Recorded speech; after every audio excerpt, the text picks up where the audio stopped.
भारत ने अपनी neighbourhood first यानी कि पड़ोसी पहले की नीति से हिमालय की गोद में बसे हुए भूटान के साथ अब एक नई इबारत लिख दी है, जिससे चीन की पेशानी पर बल पड़ना तय है। भूटान की राजधानी थिम्पू में हुई हाई लेवल बैठक के बाद भारत और भूटान के बीच करीब 4,000 करोड़ रुपए के बड़े क्रेडिट समझौते पर मोहर लग चुकी है।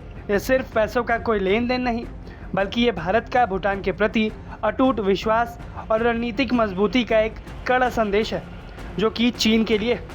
आखिर इस 4,000 करोड़ की डील में क्या खास है और अब कैसे भारत भूटान की सेहत से लेकर उसकी सड़कों तक को संवारने जा रहा है, आइए समझते हैं इसको।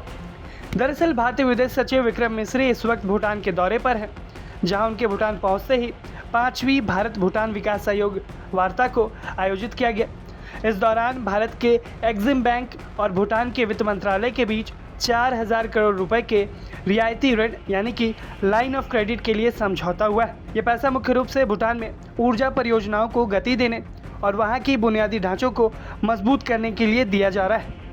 भूटान अपनी 13वीं पंचवर्षीय योजना 2024 से 2029 पर काम कर रहा है और भारत ने उसके लिए 10,000 करोड़ रुपए की सहायता का संकल्प लिया है। इस ताज़ा बैठक में 332 करोड़ रुपए की लागत वाली 12 परियोजनाओं को मंजूरी भी दे दी गई है। अब तक इस योजना के तहत कुल 82 प्रोजेक्ट्स को हरी झंडी मिल चुकी है, जिनकी कुल लागत करीब 6,860 करोड़ रुपए। ये प्रोजेक्ट्स स्वास्थ्य, कृषि, बुनियादी ढांचे और आपदा प्रबंधन जैसे महत्वपूर्ण क्षेत्रों से जुड़ी हुई है। यानी कि भारत लगातार भूटान के साथ सहयोग को बढ़ा रहा है और उनकी व्यवस्था को सुदृढ़ करने में लगा हुआ है। भारत ने न केवल पैसा ही बल्कि अपनी विशेषज्ञता भी भूटान को सौंपी है। दिल्ली के एम्स और भूटान के Khesar Gyalpo university of medical sciences के बीच एक MOU साइन हुआ है, यानी मेमोरेंडम ऑफ अंडरस्टैंडिंग। इसके तहत स्वास्थ्य, शिक्षा, रिसर्च और ट्रेनिंग के क्षेत्र में दोनों देश मिलकर काम करेंगे। यानी अब भूटान के मेडिकल छात्रों और डॉक्टरों को भारत की बेहतरीन चिकित्सा तकनीक का लाभ मिलेगा।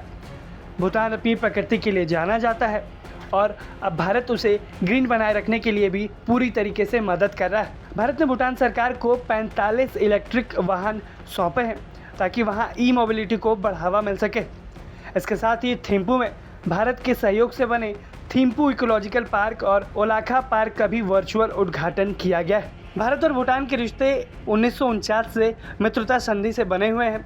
चीन लगातार भूटान के साथ अपने सीमा विवाद को सुलझाने के बहाने वहां पर अपना प्रभाव बढ़ाने की कोशिश करता रहता है।